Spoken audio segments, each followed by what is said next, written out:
She's A back bone ഞങ്ങൾക്ക്. അപ്പം അമ്മ എനിക്ക് തോന്നുന്നു എല്ലാവരുടെയും വിചാരം അമ്മ ഭയങ്കര പാവം അങ്ങനെ, പക്ഷെ അമ്മ ഭയങ്കര സ്ട്രോങ് ആണ്. ഇപ്പം 12 വർഷം ഇപ്പം ഈ സിനിമ അച്ഛനിങ്ങനെ വെച്ചുകൊണ്ടിരുന്നപ്പോഴും അതിന് കൂടെ നിന്ന ഒരാളാണ് അമ്മയും. പിന്നെ അതുപോലെ എനിക്ക് തോന്നുന്നു ഞാനും അച്ഛനും ഓൾമോസ്റ്റ് ഒരേ സെയിം സ്കൂൾ ഓഫ് തോട്ടാണ്. അപ്പം എനിക്കാണെങ്കിലും ഇങ്ങനെ ഞാൻ ആഗ്രഹിച്ചു ദൈവം ഇത് പൈസ കിട്ടണേ എന്ന് ഞാൻ പ്രാർത്ഥിച്ചിട്ടുണ്ട്. അതുള്ള കാര്യം തന്നെയാണ്. എൻ്റെ വീട്ടുകാർക്ക് ഇത് തന്നെയായിരുന്നു, അവർക്ക് അറിയായിരുന്നു ഞാനിങ്ങനെ എൻ്റെ പ്രൊഡക്ഷനിലോട്ട് തന്നെ ആയിരിക്കും എൻ്റെ ഒരു പോക്കുന്നുള്ളവർ. ഞങ്ങളുടെ വീട്ടിൽ സിനിമയാണ് ഒരു സംസാര വിഷയം.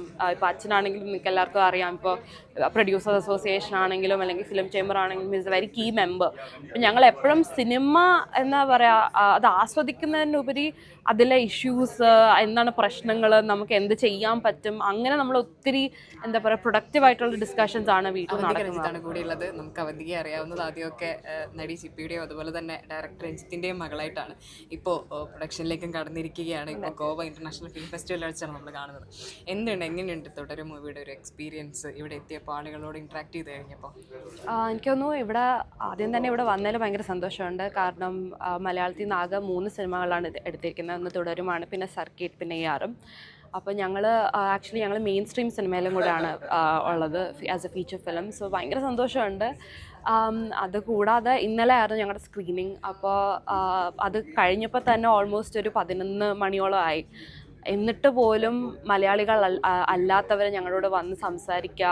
അവർ തന്നെ ഒരു അവരുടെ ഒരാൾ എൻ്റെ അടുത്ത് വന്നിട്ട് പറഞ്ഞു അവർ 5ാമത്തെ തവണയാണ് കാണുന്നതെന്ന്. അപ്പോൾ അതൊക്കെ ഭയങ്കര സന്തോഷമാണ്. ആൻഡ് ഞാൻ ഇത്രയും ഒരു റിസപ്ഷൻ പ്രതീക്ഷിച്ചില്ല.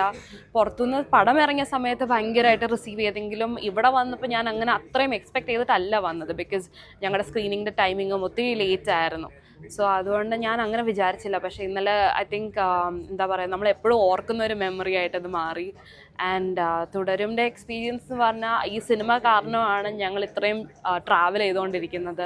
ഇപ്പോൾ ഗോവയിൽ നമ്മൾ സെലക്റ്റായി, ഇപ്പോൾ ധാക്കയിൽ നമ്മൾ അടുത്തത് സെലക്ട് ആയിട്ടുണ്ട്. സോ അതൊക്കെ ഈ സിനിമ കാരണം വന്ന ഭാഗ്യങ്ങളാണ്.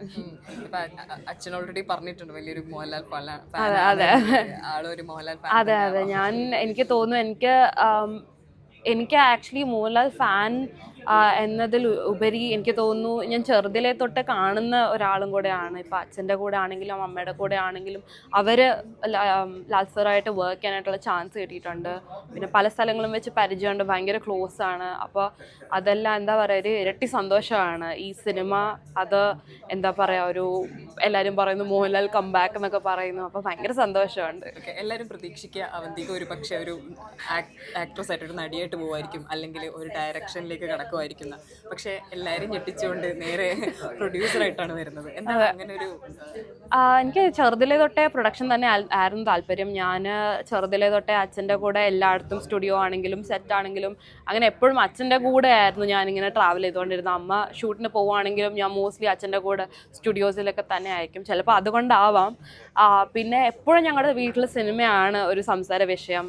ഇപ്പോൾ അച്ഛനാണെങ്കിലും നിങ്ങൾക്ക് എല്ലാവർക്കും അറിയാം, ഇപ്പോൾ പ്രൊഡ്യൂസേഴ്സ് അസോസിയേഷൻ ആണെങ്കിലും അല്ലെങ്കിൽ ഫിലിം ചേംബർ ആണെങ്കിലും is a very key member. അപ്പം ഞങ്ങൾ എപ്പോഴും സിനിമ എന്താ പറയുക അത് ആസ്വദിക്കുന്നതിനുപരി അതിലെ ഇഷ്യൂസ് എന്താണ് പ്രശ്നങ്ങൾ, നമുക്ക് എന്ത് ചെയ്യാൻ പറ്റും, അങ്ങനെ നമ്മൾ ഒത്തിരി എന്താ പറയുക പ്രൊഡക്റ്റീവായിട്ടുള്ള ഡിസ്കഷൻസ് ആണ് വീട്ടിൽ നടക്കുന്നത്. അപ്പോൾ അതുകൊണ്ട് തന്നെ എനിക്ക് എപ്പോഴും അങ്ങനെയായിരുന്നു. എൻ്റെ എന്താ പറയുക ഞാൻ ഇവിടെ പറഞ്ഞു ഞാനങ്ങനെ ഇൻട്രസ്റ്റഡ് ആണോ എന്ന് ചോദിച്ചാൽ എനിക്ക് പെട്ടെന്ന് വന്നൊരു ഇൻട്രസ്റ്റ് അല്ല. ഞാൻ ചെറുതിലേ തൊട്ട് ഇതാണ് എൻ്റെ ശീലം. അപ്പോൾ അതുകൊണ്ട് നിങ്ങളിപ്പോൾ പറഞ്ഞു എല്ലാവർക്കും അതായിരുന്നു പ്രതീക്ഷ. പക്ഷെ എനിക്ക് തോന്നുന്നു എൻ്റെ വീട്ടുകാർക്ക് ഇത് തന്നെയായിരുന്നു, അവർക്ക് അറിയായിരുന്നു ഞാനിങ്ങനെ എൻ്റെ പ്രൊഡക്ഷനിലോട്ട് തന്നെ ആയിരിക്കും എൻ്റെ ഒരു പോക്കുന്നുള്ള അവർക്ക് അറിയായിരുന്നു. എന്തുകൊണ്ടാണ് തുടരും മൂവിയിൽ തന്നെ കരിയർ സ്റ്റാർട്ട് ചെയ്യാൻ? ഞാൻ ആക്ച്വലി തുടരും അല്ല ആദ്യം ചെയ്തത്. ഞാൻ ലവ് അണ്ടർ കൺസ്ട്രക്ഷൻ എന്ന് പറഞ്ഞൊരു വെബ് സീരീസ് ആണ് ചെയ്തത്. സോ അതും ഇത് 2025 ഫെബ്രുവരിയിലായിരുന്നു റിലീസ്. പക്ഷെ അതിൻ്റെ പ്രൊഡക്ഷനൊക്കെ 2023 സ്റ്റാർട്ട് ചെയ്തു. അപ്പോൾ ഞാൻ അതിലാണ് ഞാൻ ആക്ച്വലി എൻ്റെ സ്റ്റഡീസൊക്കെ കഴിഞ്ഞിട്ട് വന്നപ്പോൾ അച്ഛന് തോന്നി ഇതായിരിക്കണം ഒരു തുടക്കം. പിന്നെ അതെനിക്ക് കുറച്ചും കൂടെ ഒരു ഈസിയർ പ്രോജക്റ്റ് ആയിരുന്നു. അപ്പോൾ ഇത് നമുക്കറിയാം ഒരു ലാർജ് സ്കെയിൽ പ്രോജക്റ്റ് ആയിരുന്നു. അത് കുറച്ചും കൂടെ എന്താ പറയുക എല്ലാവരുമായിട്ട് ഭയങ്കര കമ്പനിയും അതൊരു ഭയങ്കര ഒരു ലൈവ്ലി സെറ്റായിരുന്നു. അപ്പോൾ എനിക്ക് തോന്നുന്നു എൻ്റെ ഒരു ബെഞ്ച് മാർക്ക് അത് സെറ്റ് ചെയ്ത് എനിക്ക് ആ ഒരു സ്റ്റാർട്ടിങ് ട്രബിൾ ഇല്ലായിരുന്നു അത് ചെയ്തുകൊണ്ട്. ചിലപ്പോൾ തുടരും ഞാൻ ഡയറക്റ്റ്ലി അത് ചെയ്തിരുന്നെങ്കിൽ എനിക്ക് കുറച്ച് ബുദ്ധിമുട്ടായേനെ. പക്ഷേ എനിക്ക് അത് എന്നെ ഭയങ്കരമായിട്ട് സഹായിച്ചു. ആ ടീം എനിക്ക് എപ്പോഴും ഭയങ്കര സ്പെഷ്യലാണ്. അതിൻ്റെ ഡയറക്ടർ വിഷ്ണു ചേട്ടനൊക്കെ എന്നെ എന്താ പറയുക ഒരു ന്യൂ കമർ പോലെ അല്ല കണ്ടതൊക്കെ. അപ്പോൾ അതുകൊണ്ട് ഞാൻ എപ്പോഴും പറയും very grateful to that team for setting the right tone. ഇല്ലെങ്കിൽ ചിലപ്പോൾ ഞാൻ ഇവിടെ ഒരു പെട്ടെന്ന് ഇപ്പോൾ തരുൺ ചേട്ടൻ അല്ലെങ്കിൽ ഷാജി അങ്കിൾ ഇവരൊക്കെ ഭയങ്കര സീനിയേഴ്സ് ആയിട്ടുള്ള ക്രൂ ആണ്. അപ്പോൾ ചിലപ്പോൾ ഞാൻ ഒന്ന് പതറിയേനെയും. അപ്പോൾ എനിക്ക് ലവ് അണ്ടർ കൺസ്ട്രക്ഷൻ ആണ് എൻ്റെ ആക്ച്വലി ഫസ്റ്റ് പ്രോജക്റ്റ്. ഓക്കെ, ഇവിടെ പറയുന്നുണ്ടായിരുന്നു ഒരു തമാശ പോലെ, അതായത് അച്ഛൻ ക്വാളിറ്റി നോക്കുമ്പോൾ ഞാൻ അവിടെ ഇരുന്ന് പ്രാർത്ഥിക്കുന്നു കാരണം ഞാൻ ചോദിക്കാൻ കാരണം തുടരും വന്നത് ഒരു ഫാൻ ഷോയോ ഒന്നും ഇല്ലാതെ ഒരു വലിയ കാര്യമായ പ്രൊമോഷനോ ഒന്നും നടത്താതെയായിരുന്നു. ഒരു പ്രൊഡ്യൂസർ എന്ന നിലയിൽ ടെൻഷൻ ഉണ്ടായിരുന്നോ? ആക്ച്വലി ഇല്ലായിരുന്നു. ഞങ്ങൾ ആസ് എ ടീം ഞങ്ങൾ ഭയങ്കര കോൺഫിഡൻ്റ് ആയിരുന്നു ഞങ്ങളുടെ വർക്കിൽ. നമ്മൾ ഒത്തിരി തവണ അത് റീവർക്ക് ചെയ്യുക അങ്ങനെയൊക്കെ ചെയ്തു. അപ്പോൾ നിങ്ങൾ പറഞ്ഞ പോലെ നമ്മൾ അത്രയും പ്രൊമോഷൻ ചെയ്തില്ല. ബിക്കോസ് ആ ഒരു ഓവർ ഹൈപ്പ് കട്ട് ചെയ്യാൻ തന്നെ ആണ് അത്. നമ്മൾ പ്ലാൻഡ് ആയിട്ട് അച്ഛൻ പറഞ്ഞു ഇത് വേണ്ട എന്ന് പറഞ്ഞുകൊണ്ട് തന്നെയാണ് ചെയ്യാത്തത്. അപ്പം ഞാനിതുപോലെ ഇടയ്ക്ക് പറഞ്ഞു നമുക്ക് ഇപ്പോൾ ഒരു റൗണ്ട് ടേബിൾ പോലെ നമ്മുടെ ടീം തന്നെ ചെയ്യാമെന്നൊക്കെ. അപ്പം അച്ഛൻ പറഞ്ഞു വേണ്ട, സിനിമ കഴിയുമ്പോൾ സിനിമ സംസാരിക്കട്ടെ. അതാണ് അച്ഛൻ എപ്പോഴും പറഞ്ഞത്. പിന്നെ എനിക്ക് തോന്നുന്നു ഞാനും അച്ഛനും ഓൾമോസ്റ്റ് ഒരേ സെയിം സ്കൂൾ ഓഫ് തോട്ടാണ്. അപ്പോൾ എനിക്കാണെങ്കിലും ഇങ്ങനെ ഞാൻ ആഗ്രഹിച്ചു ഇത് പൈസ കിട്ടണേ എന്ന് ഞാൻ പ്രാർത്ഥിച്ചിട്ടുണ്ട്, അതുള്ള കാര്യം തന്നെയാണ്. പക്ഷേ അച്ഛൻ എപ്പോഴും ആളുകൾ കണ്ടിട്ട് സന്തോഷത്തോടെ ഇറങ്ങണം. അവർ വിചാരിക്കല്ലോ അയ്യോ ഇതിന് പോകണ്ടായിരുന്നു എന്നവർ വിചാരിക്കല്ലേ. അത്രയേ ഉള്ളൂ നമുക്ക് actually at the end of the day അതാണ് ഞങ്ങൾക്ക് സിനിമ. അപ്പോൾ എനിക്ക് തോന്നുന്നു അങ്ങനെ വലിയ ടെൻഷൻ ഇല്ലായിരുന്നു. ഭയങ്കര കോൺഫിഡൻ്റ് തന്നെയായിരുന്നു. പക്ഷെ ഓവർ കോൺഫിഡൻസ് ഇല്ലായിരുന്നു. അത് ഞങ്ങൾ ഇപ്പോൾ എന്താ സംഭവിക്കാൻ നമുക്ക് പറയാൻ പറ്റില്ലല്ലോ. അതുകൊണ്ട് ഞങ്ങൾക്ക് അത്ര ഓവർ കോൺഫിഡൻസ് ഇല്ലായിരുന്നു. പക്ഷെ ഞങ്ങൾ എല്ലാവരും we were very happy with the work. അപ്പോൾ എനിക്കൊന്നും അച്ഛനാണെങ്കിലും കണ്ടു കഴിഞ്ഞപ്പോൾ അച്ഛൻ ആകെ പറഞ്ഞത് ഇനി എല്ലാം ദൈവത്തിൻ്റെയും ഓഡിയൻസിൻ്റെയും കയ്യിലാണ്, നമ്മൾ ചെയ്യാനുള്ളതൊക്കെ നമ്മൾ ചെയ്തിട്ടുണ്ട്. ഞങ്ങൾ വളരെ സന്തോഷത്തോടെ തന്നെയായിരുന്നു ഞങ്ങൾ ആദ്യം ഫസ്റ്റ് ഷോ കാണാൻ പോയത്. ഡയറക്ഷനിൽ എപ്പോഴെങ്കിലും തോട്ട് പോയിട്ടുണ്ടോ? ഇപ്പം അച്ഛൻ്റെ കൂടെ ഇങ്ങനെ നടന്നു വന്നു? ഇല്ല, പക്ഷേ എനിക്ക് തോന്നുന്നു ഇവരെല്ലാവരും എനിക്ക് ആ ഒരു സ്പേസ് തന്നിട്ടുണ്ട്. ഇപ്പോൾ തരുൺ ചേട്ടനാണെങ്കിലും എനിക്ക് തോന്നിയ സജഷൻസ് എല്ലാം ഞാൻ പറഞ്ഞിട്ടുണ്ട്. ഞങ്ങൾ ഭയങ്കര ഒരു ഓപ്പൺ എന്താ പറയുക കൊളാബറേറ്റീവ് ടീമായിരുന്നു. സുനിൽ അങ്കിൾ ആവട്ടെ അല്ലെങ്കിൽ തരുൺ ചേട്ടൻ, ജെയ്ക്സ് ചേട്ടനൊക്കെ ആയിട്ട് ഞാൻ ഭയങ്കരമായിട്ട് ഞാനിങ്ങനെ എന്താ പറയുക എനിക്ക് ഒട്ടും വർക്കായിട്ടില്ലെങ്കിൽ എനിക്ക് ഒട്ടും വർക്കായിട്ടില്ല എന്ന് തന്നെ പറഞ്ഞിട്ടുണ്ട്. അപ്പോൾ ഇവരാരും എന്താ പറയുക ഫസ്റ്റ് പടമല്ലേ ഇങ്ങനെയാണ് പറയേണ്ടത് അങ്ങനെയല്ല കണ്ടിട്ടുള്ളത്. അത് ഞാൻ പറഞ്ഞു ഇവരാരും എന്നെ ഒരു ന്യൂ കമ്മറായിട്ടല്ല കണ്ടത്. എനിക്ക് അവർക്കറിയാം അച്ഛൻ എന്നെങ്കിലും ട്രെയിൻ ചെയ്ത് വെച്ചിരിക്കുകയാണ്. അതുകൊണ്ട് ഞാൻ പറയുന്നതും അവർ കേൾക്കാനായിട്ട് അത് എന്താ പറയുക they were willing to listen to me. അപ്പോൾ എനിക്ക് തോന്നുന്നു അതാണ് അതിൻ്റെ ഒരു ടീം വർക്ക് ആണിത്.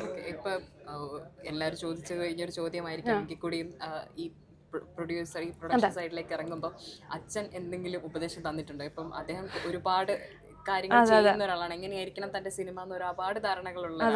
അപ്പൊ അങ്ങനെ ഒരു പ്രൊഡക്ഷൻ സൈഡിലേക്ക് ഇറങ്ങുമ്പോൾ അങ്ങനെ ഇല്ല, ഞാൻ അച്ഛൻ്റെ അടുത്ത് ആദ്യം പറഞ്ഞപ്പോൾ അച്ഛൻ എൻ്റെ അടുത്ത് ആകെ പറഞ്ഞത് ഇത് നമ്മളെ ഒത്തിരി പേര് ഇൻവോൾവ് ചെയ്യുന്ന ഒരു ഡിപ്പാർട്ട്മെൻ്റ് ആണല്ലോ പ്രൊഡക്ഷൻ. നമ്മളെല്ലാവരുമായിട്ടും നമ്മൾ ഇൻറ്ററാക്ട് ചെയ്യണം. അപ്പോൾ അത് അച്ഛൻ എപ്പോഴും പറഞ്ഞിട്ടുണ്ട്. നമ്മളെപ്പോഴും ആ ഒരു നെറ്റ്വർക്കിംഗ് അതെന്തായാലും വേണം. കാരണം നമുക്ക് നെറ്റ്വർക്ക് ഉണ്ടെങ്കിൽ നമുക്കൊരു സിനിമയുള്ളൂ അല്ലേ. നമുക്കിപ്പോൾ പുറത്തുള്ള ബിസിനസ് ആവട്ടെ, ഓവർസീസ് അല്ലെങ്കിൽ റെസ്റ്റ് ഓഫ് ഇന്ത്യ, ഇതെല്ലാം നമുക്ക് ആ നെറ്റ്വർക്ക് ഉള്ളതുകൊണ്ടാണ് നമുക്ക് ആ ഒരു റീച്ച് കിട്ടുന്നത്. ഇപ്പോൾ പല സിനിമകളും അവർക്കത് ഇല്ലാത്തതുകൊണ്ടാണ് കേരളത്തിൽ മാത്രമായിട്ട് ഒതുങ്ങിപ്പോകുന്നത്.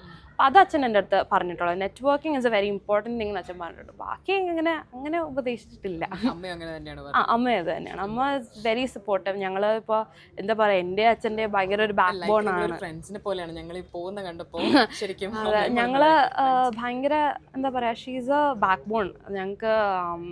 അപ്പം അമ്മ എനിക്ക് തോന്നുന്നു എല്ലാവരുടെയും വിചാരം അമ്മ ഭയങ്കര പാവം അങ്ങനെ, പക്ഷെ അമ്മ ഭയങ്കര സ്ട്രോങ് ആണ്. ഇപ്പോൾ 12 വർഷം ഇപ്പോൾ ഈ സിനിമ അച്ഛനിങ്ങനെ വെച്ചുകൊണ്ടിരുന്നപ്പോഴും അന്നെ കൂടെ നിന്ന ഒരാളാണ് അമ്മയും. പിന്നെ അതുപോലെ സുനിൽ അങ്കിൾ. എനിക്ക് സുനിൽ അങ്കിൾ പറയാതെ എനിക്ക് പറ്റില്ല.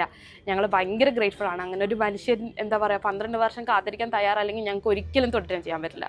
അതുകൊണ്ട് ഭയങ്കര എനിക്കൊന്ന് സുനിൽ അങ്കിൾ ഞങ്ങൾക്ക് ഫാമിലി തന്നെയാണ്. ഞങ്ങൾ ഫാമിലി പോലെ എന്ന് പോലും എനിക്ക് പറയാൻ പറ്റില്ല. അപ്പോൾ എനിക്ക് അപ്പോൾ ഇവരുടെ എല്ലാവരുടെയും ഒരു എന്താ പറയുക കട്ട സപ്പോർട്ടാണ്. ഇവിടെ ആര് ചോദിച്ചു ഒരു സ്വതന്ത്ര പ്രൊഡ്യൂസറായി എന്നാണ് വരാൻ പോകുന്നത്? ഇല്ല, എനിക്ക് അങ്ങനെ ആഗ്രഹമൊന്നുമില്ല. എനിക്കിപ്പോൾ അച്ഛൻ എന്തായാലും അച്ഛൻ ചെയ്യുന്നത് ഒരു നല്ല സിനിമ ആയിരിക്കും എന്ന് ഞങ്ങൾക്കും കൂടെ പ്രവർത്തിക്കുന്ന എല്ലാവർക്കും ഒരു വിശ്വാസമുണ്ട് അല്ലേ. ഇപ്പോൾ തിയേറ്ററുകാരാണെങ്കിലും അവർ ഒരു ഗ്യാരണ്ടി ഉണ്ട്. ഇപ്പോൾ അച്ഛൻ ഇറക്കുന്ന സിനിമ എന്ന് പറഞ്ഞാൽ അതിനൊരു എന്താ പറയുക ഒരു ബെഞ്ച് മാർക്ക് പോലെയാണ്. അപ്പോൾ അതുകൊണ്ട് എനിക്ക് അങ്ങനെ ഇപ്പോൾ ഇൻഡിപെൻഡൻ്റ് ആവണം അങ്ങനെ ഒന്നും ആഗ്രഹമില്ല. പക്ഷേ അച്ഛൻ ചെയ്യുന്ന സിനിമകളിലൊരു പാർട്ടാവണം, അതെൻ്റെ വലിയ ആഗ്രഹം. രജപുത്ര എല്ലാരെയും സംബന്ധിച്ച് ഇപ്പം നോക്കി നിൽക്കുന്ന ഒരു അതെ എന്തായിരിക്കും അടുത്തത്. അതെ, ശേഷവും ഭയങ്കര ഇനി എന്താണ് അടുത്തൊരു പ്രൊജക്ട്? എന്താണ് ഞങ്ങൾ ആക്ച്വലി ഇപ്പോഴും സ്റ്റോറീസ് ഡിസ്കഷൻസ് നടക്കുന്നുണ്ട്. തരുൺമൂർത്തിയുടെയും മോഹൻലാൽ. അതെ, അത് കൺഫേംഡ് ആണ്. തരുൺ ചേട്ടനും ലാലങ്കളും വെച്ചിട്ട് ഞങ്ങൾ അടുത്ത പടം എന്തായാലും ഉറപ്പായിട്ടും ചെയ്യുന്നുണ്ട്. പക്ഷെ അതിന് മുന്നേ നമ്മൾ വേറെ കുറച്ച് ഡിസ്കഷൻസ് കൂടെ നടക്കുന്നുണ്ട്. പക്ഷെ ഒന്നും കൺഫേംഡ് അല്ല. Thank you. ബട്ട് അതിന്റെ ആർട്ടിസ്റ്റിക് കാര്യങ്ങൾ, അതിന്റെ ആർട്ടിസ്റ്റിക് വാല്യൂസ്, അതിന്റെ ക്രിട്ടിക്കലി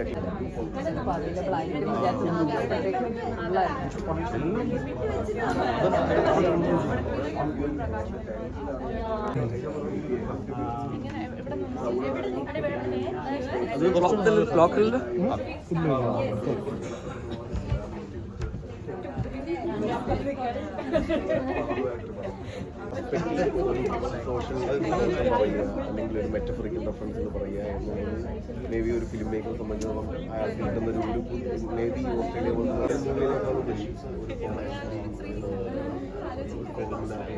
ഇതൊരു വേ ഓഫ് റെപ്രസെൻറ്റേഷൻ ഒക്കെ ഭയങ്കര പുതിയതായിരിക്കും.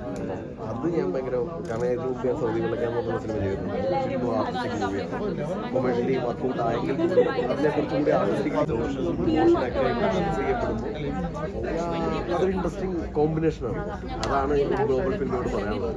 How we can add commercial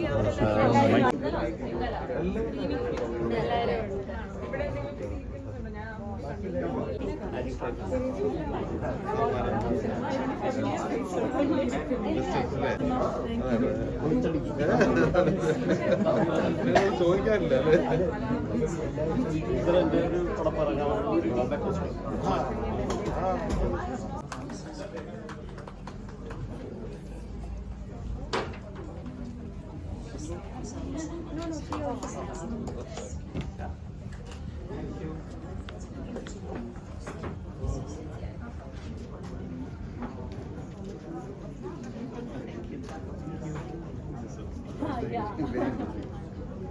Also group picture. We show this.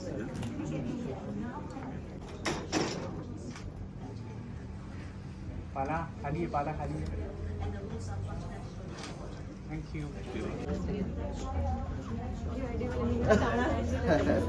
I met before, you look really familiar.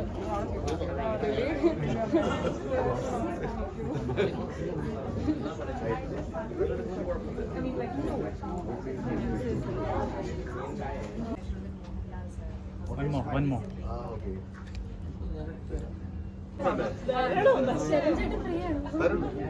തരും ഒരു ഫോട്ടോ